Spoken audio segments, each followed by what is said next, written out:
Agustin Markononi, saya dari IKIP Pontianak Program Studi Pendidikan Pancasila dan Kewarganegaraan. Nah, jadi di video ini saya akan mempresentasikan tentang manajemen pendidikan pada bab 5, bab 6, dan bab 7. Pada bab 5 kita akan membahas tentang manajemen tentang sarana dan prasarana. Kemudian pada bab 6 kita akan membahas tentang manajemen tenaga pendidik.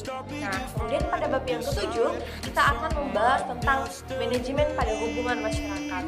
Nah, selanjutnya kita akan masuk pada poin pertama, yaitu pada bab 5, yaitu penjelasan tentang manajemen tentang sarana dan prasarana. Jadi kita masuk pada bab 5, yaitu tentang pengertian manajemen sarana dan prasarana.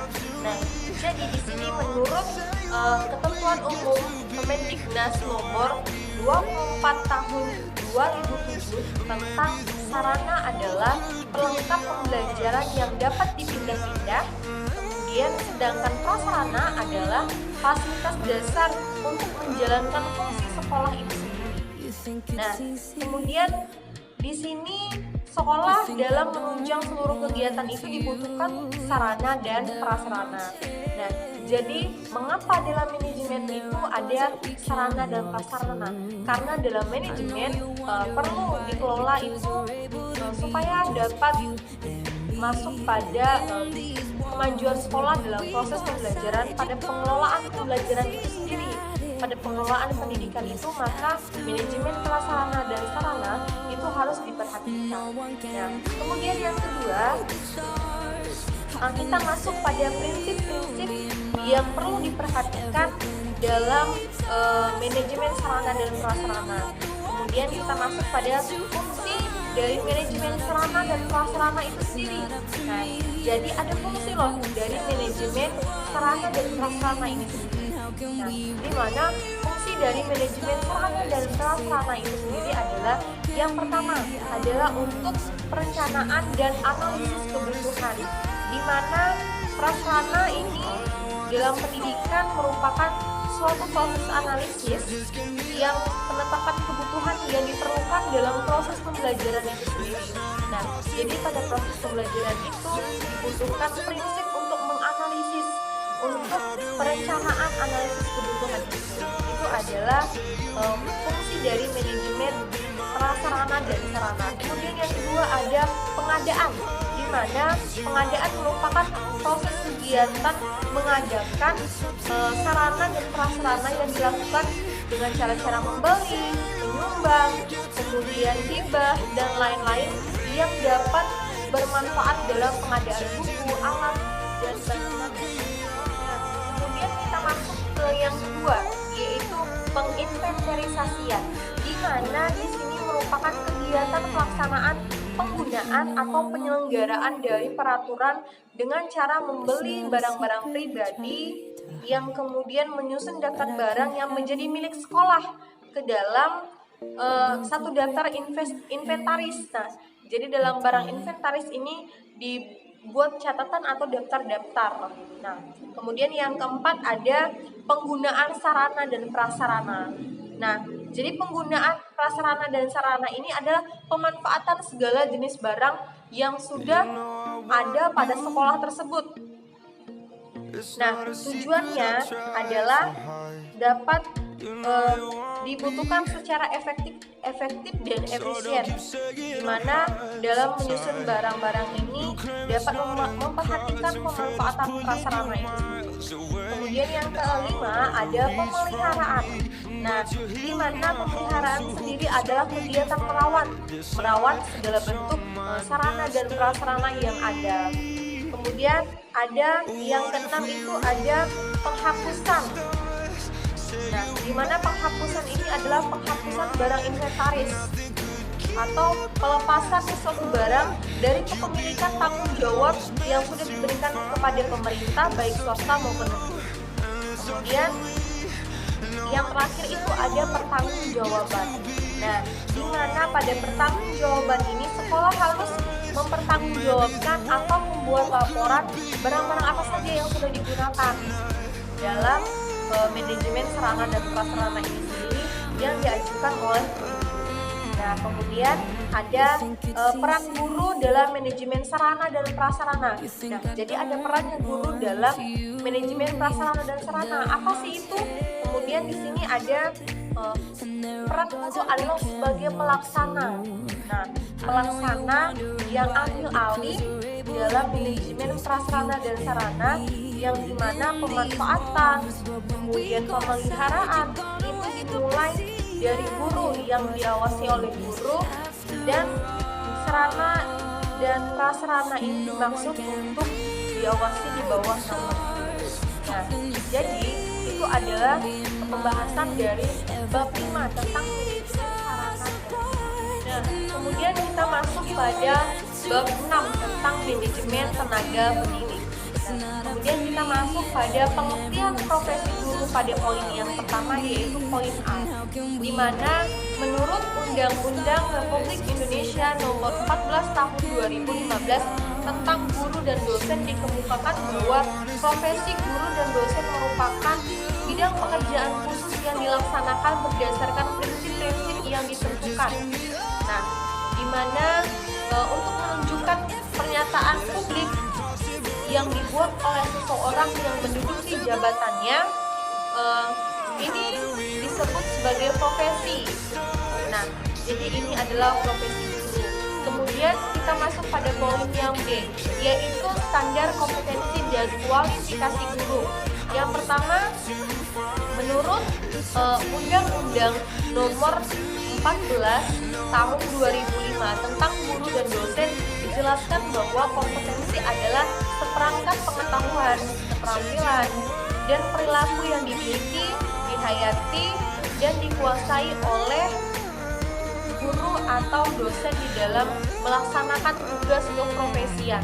Di mana pada poin yang pertama ini ada kompetensi kognitif guru, di mana pengetahuan guru wajib untuk dilihat. Kemudian ada kompetensi afektif guru, di mana guru bersifat tertutup atau sehingga amat susah untuk diidentifikasi.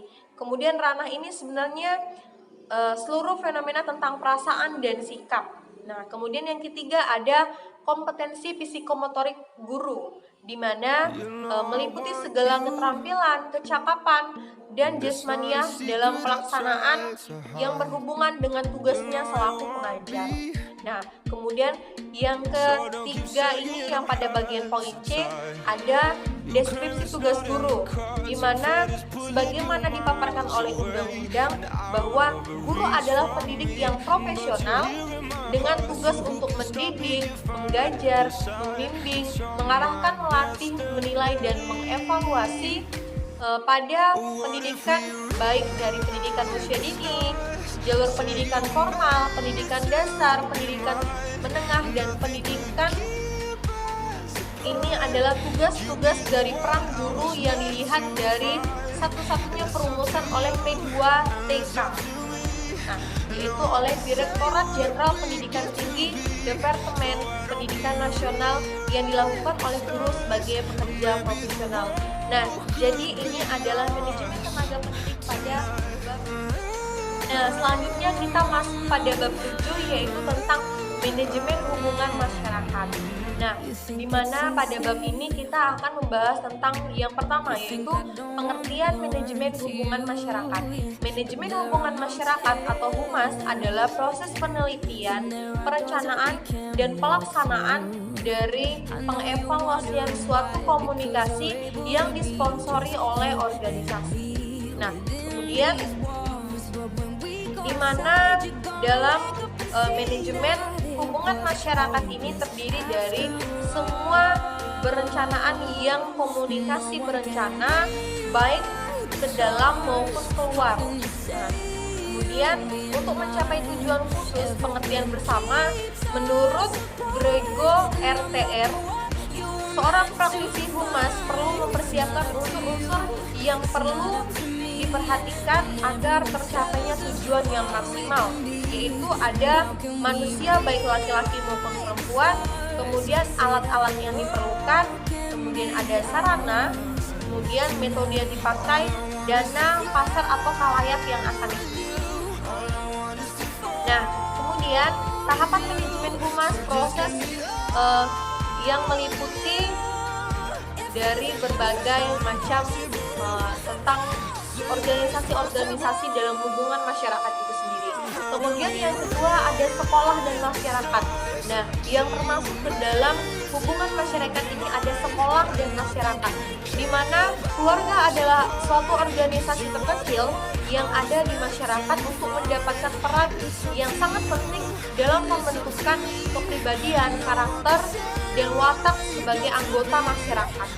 Nah, sedangkan masyarakat terdiri dari keluarga-keluarga, kemudian dari satuan terkecil yang terbentuklah gagasan untuk mewariskan standar watak kepribadian yang karakter yang baik yang diakui oleh semua golongan masyarakat, termasuk institusi yang mewariskan kepribadian dan watak kepada masyarakat adalah sekolah. Nah, di mana keluarga maupun lingkungan pendidikan formal dan informal yang pertama dan yang paling utama adalah sosialisasi anak.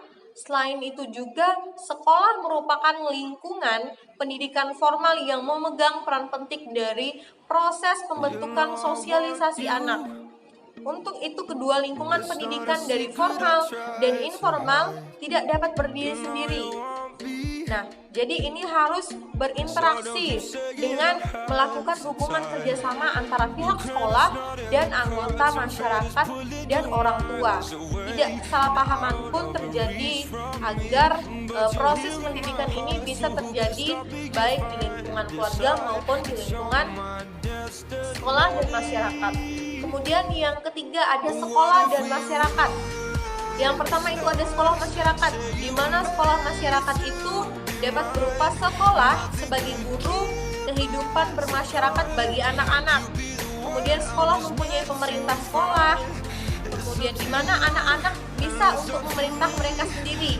Dia mempunyai program yang bermacam-macam untuk mengizinkan untuk mendapatkan sesuatu yang konstruk. Kemudian sekolah bekerja untuk memperbaiki masyarakat lokal. Kemudian ada sekolah sebagai pusat kehidupan masyarakat dan tindakan oleh penduduk semua umur dan semua kelas. Kemudian ada hubungan sekolah dan masyarakat. Menurut Mulyana tahun 2007, hubungan sekolah dan masyarakat adalah untuk memajukan kualitas pembelajaran dan pertumbuhan peserta didik, kemudian memperkokoh tujuan serta meningkatkan kualitas hidup dan penghidupan. Kemudian ada komunikasi sekolah dan masyarakat, di mana ada sejumlah teknik yang kiranya dapat diterapkan oleh lembaga pendidikan komunikasi dalam masyarakat, di mana teknik-teknik tersebut dapat dikelompokkan menjadi teknik tertulis, teknik lisan, teknik peragaan, dan teknik elektronik. Nah, jadi ini adalah pembahasan dari manajemen tentang hubungan masyarakat. Selanjutnya kita akan melihat contoh-contoh dari penerapan dari manajemen ini semua. Nah, terima kasih telah menyaksikan. Jadi sampai di sini presentasi saya. Kurang dan lebihnya saya mohon maaf. Saya akhiri. Sampai jumpa.